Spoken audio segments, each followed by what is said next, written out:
Mister Singla, আপনি যেহেতু একটা বড় সময় বাংলাদেশে কাটিয়েছেন এবং অনেকেই জানেন যে যখন এনআরসি বিরোধী যে মুভমেন্টগুলো হচ্ছিল সেই সময় বাংলাদেশে প্রাইম মিনিস্টার শেখ হাসিনাকে বোঝানো যে কেন সিএটা হচ্ছে, কেন আমরা ভারতবর্ষ এই জিনিস করছে, একেবারে ধরে ধরে বোঝানোর কাজটা ভারতবর্ষের প্রধানমন্ত্রী নরেন্দ্র মোদী শ্রী হর্ষবর্ধন শ্রিংলাকে দিয়েছিলেন। তো আমাদের বাংলার বহু মানুষ, দার্জিলিংয়ের বহু মানুষ আছেন, উত্তরবঙ্গের বহু মানুষ আছেন, তাদের যদি একটু বোঝান যে কেন সিএএটা, মানে why is it necessary actually. तो अगर आप देखें तो ये आज का मुद्दा नहीं है, ये पहले से ही था। क्योंकि पार्टीशन के समय में हिंदू संप्रदाय हमारे पड़ोसी देशों में काफ़ी बड़े आबादी में, बड़े जनसंख्या में थे। একটু মাঝখানে মাঝখানে বাংলাও যদি বলেন। हाँ কিছু কিছু আমি বলবো। তো এই নম্বরে অনেক রিডিউস হয়ে গেছে। तो रिड्यूस अगर ये हिंदुओं का जनसंख्या कम होते जा रहे हैं ये पड़ोसी देश में, तो वो कहाँ जाएंगे? तो भारत ही आएंगे। और भारत में हमें कुछ तो व्यवस्था करना चाहिए इन लोगों को, जो कि তো অনেকে বলছেন why not prosecuted Ahmadiyyas, why not, মানে একটা কমিউনিটিকে বাদ দিয়ে সবাইকে নিয়ে আসার। देखिए सभी कम्युनिटी के दुनिया में बहुत से कम्युनिटीज़ हैं, पर जो फोकस है हमारा, जो मेन जो कम्युनिटीज़ हैं, जो मेन मुद्दा था पार्टीशन में, 2 या 3 देश बने थे, 3 देश बने थे या 2 देश बने थे, पर 2 हिस्सा थे, एक का पाकिस्तान बांग्लादेश था। तो उसमें काफ़ी मतलब उसमें हिंदुओं और मुसलमान के मतलब को क्या करते हैं, कैसे कह सकते हैं, सेपरेट करने के लिए ये 2 देश क्रिएट किए थे, सेपरेट होमलैंड ये मुस्लिम्स के लिए। आज आप देखेंगे कि दोनों जगह में मतलब माइनॉरिटीज़ तो हैं, पर जो माइनॉरिटीज़ इन देशों में कम होते जा रहे हैं। और आपने बांग्लादेश के बारे में बात किया, बांग्लादेश में भी कुछ 35% तो थे 1947 में, और अभी 10% के करीब हैं। अभी प्रधानमंत्री शेख हसीना का गवर्नमेंट काफ़ी मतलब वो माइनॉरिटी के लिए बहुत मतलब ख्याल रखते हैं। उनका सरकार का यही नियम है कि माइनॉरिटीज़ का परसिक्यूशन नहीं होना चाहिए। वैसे मैं नहीं कहता हूँ कि नहीं हो रहा है, पर उनका मतलब ये गवर्नमेंट के होते हुए इनके बावजूद भी हो रहा है। पर सीए जब हुआ था तो हमने ज़रूर इनको एक्सप्लेन किया कि ये किसी के ख़िलाफ़ नहीं है, किसी के लिए हम कर रहे हैं। मतलब ये हिंदू संप्रदाय जो है और जो इन देशों से आ रहे हैं, इनके लिए हमने कुछ मेजर्स लिए हैं, जो कॉन्स्टिट्यूशनल मेजर्स हैं, लेजिस्लेटिव मेजर्स हैं, और उसमें आपको कोई आवश्यकता की ज़रूरत नहीं है। और वो भी समझ गए थे और मान गए थे कि ये भारत का ही एक इंटरनल मुद्दा है। মানে এখান থেকে মানে কাউকে বের করে দেওয়ার ব্যাপার নেই, ইনক্লুশনের ব্যাপার। It's not about exclusion. Is it true? Absolutely. It is inclusion in the sense that we are making sure that communities that are returning to India and are applying for citizenship, their citizenship is accelerated, that they are not left in limbo for a very long time. और ये बहुत ज़रूरी है। Mister Singla, এখন এই মুহূর্তে সন্দেশখালীতে যেটা হচ্ছে, বাংলার সবচেয়ে মানে আমরা 100% সন্দেশখালীর নিউজে আছি।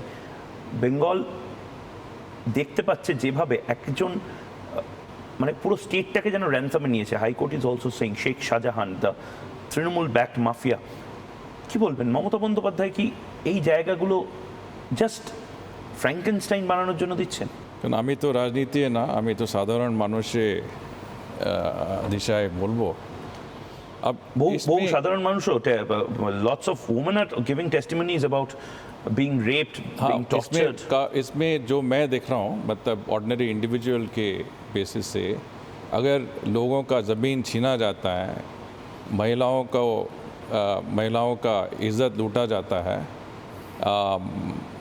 लॉ एंड ऑर्डर जो हम कहते हैं, सुरक्षा नहीं है लोगों के लिए, और ये लोग जो हैं जो ये कर रहे हैं, इनको अभी तक न्याय में या इंसाफ मतलब के लिए लाया नहीं है, तो ये सब मतलब सभी के लिए ये बहुत ही मतलब बड़ा कंसर्न है। और मुझे लगता है कि भारत में जो लोग भी देख रहे हैं उनको ये चाहिए कि जो ये सब कर रहे हैं उनको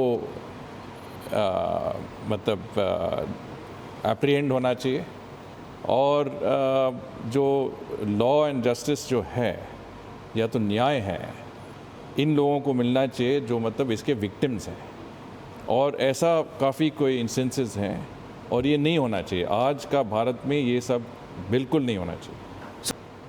মিস্টার সিংলা, আপনি যেহেতু একটা বড় সময় বাংলাদেশে কাটিয়েছেন এবং অনেকেই জানেন যে যখন এনআরসি বিরোধী যে মুভমেন্টগুলো হচ্ছিল সেই সময় বাংলাদেশে প্রাইম মিনিস্টার শেখ হাসিনাকে বোঝানো যে কেন সিএটা হচ্ছে, কেন আমরা ভারতবর্ষ এই জিনিস করছে, একেবারে ধরে ধরে বোঝানোর কাজটা ভারতবর্ষের প্রধানমন্ত্রী নরেন্দ্র মোদী শ্রী হর্ষবর্ধন শ্রিংলাকে দিয়েছিলেন।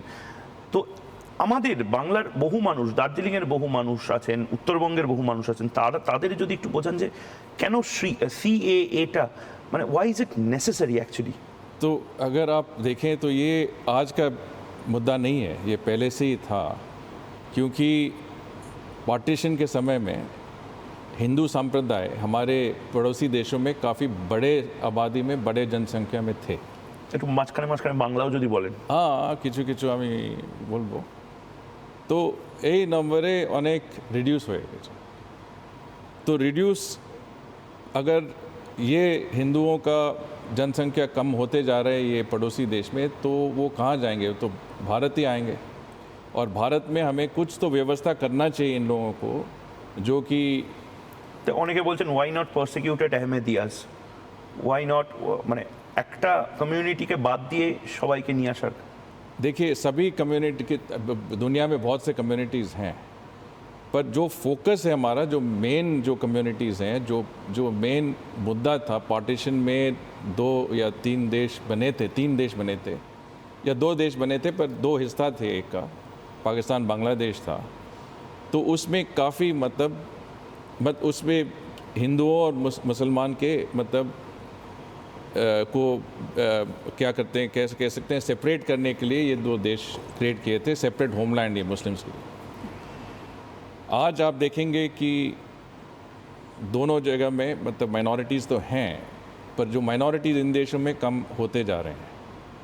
और आपने बांग्लादेश के बारे में बात किया, बांग्लादेश में भी कुछ 35% तो थे 1947 में और अभी 10% के करीब हैं।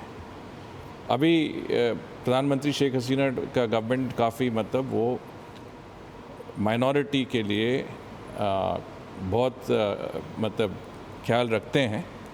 उनका सरकार का यही नियम है कि माइनॉरिटीज़ का प्रोसिक्यूशन नहीं होना चाहिए।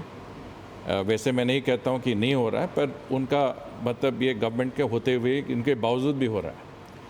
पर सीए जब हुआ था तो हमने ज़रूर इनको एक्सप्लेन किया कि ये किसी के ख़िलाफ़ नहीं है, किसी के लिए हम कर रहे हैं। मतलब ये हिंदू संप्रदाय जो है और जो इन देशों से आ रहे हैं इनके लिए हमने कुछ मेजर्स लिए हैं जो कॉन्स्टिट्यूशनल मेजर्स हैं, लेजिस्लेटिव मेजर्स हैं और उसमें आपको कोई आवश्यकता की ज़रूरत नहीं है। और वो भी समझ गए थे और मान गए थे कि ये भारत का ही एक इंटरनल मुद्दा है। মানে এখান থেকে মানে কাউকে বের করে দেওয়ার ব্যাপার নেই, ইনক্লুশনের ব্যাপার। It's not about exclusion. Is it true? Absolutely. It is inclusion in the sense that we are making sure that communities that are returning to India and are applying for citizenship, their citizenship is accelerated, that they are not left in limbo for a very long time. और ये बहुत ज़रूरी है। Mister Singla, এখন এই মুহূর্তে সন্দেশখালীতে যেটা হচ্ছে বাংলার সবচেয়ে মানে আমরা 100% সন্দেশখালীর নিউজে আছি। বেঙ্গল দেখতে পাচ্ছে যেভাবে একজন মানে পুরো স্টেটটাকে যেন র্যানসামে নিয়েছে। High court is also saying Sheikh Shahjahan the Trinamool backed mafia. কি বলবেন, মমতা বন্দ্যোপাধ্যায় কি এই জায়গাগুলো জাস্ট ফ্র্যাঙ্কেনস্টাইন বানানোর জন্য দিচ্ছেন? কারণ আমি তো রাজনীতি না, আমি তো সাধারণ মানুষের দিশায় বলবো। अब বহু সাধারণ মানুষও lots of women are giving টেস্টিমনিজ about being raped, being tortured. इसमें जो मैं देख रहा हूँ मतलब ऑर्डिनरी इंडिविजुअल के बेसिस से अगर लोगों का ज़मीन छीना जाता है, महिलाओं का इज़्ज़त लूटा जाता है, लॉ एंड ऑर्डर जो हम कहते हैं, सुरक्षा नहीं है लोगों के लिए। और ये लोग जो हैं, जो ये कर रहे हैं, इनको अभी तक न्याय में या इंसाफ मतलब के लिए लाया नहीं है। तो ये सब मतलब सभी के लिए ये बहुत ही मतलब बड़ा कंसर्न है। और मुझे लगता है कि भारत में जो लोग भी देख रहे हैं, उनको ये चाहिए कि जो ये सब कर रहे हैं उनको मतलब एप्रीहेंड होना चाहिए। और जो लॉ एंड जस्टिस जो है या तो न्याय है, इन लोगों को मिलना चाहिए जो मतलब इसके विक्टिम्स हैं। और ऐसा काफ़ी कोई इंस्टेंसेस हैं और ये नहीं होना चाहिए। आज का भारत में ये सब बिल्कुल नहीं होना चाहिए।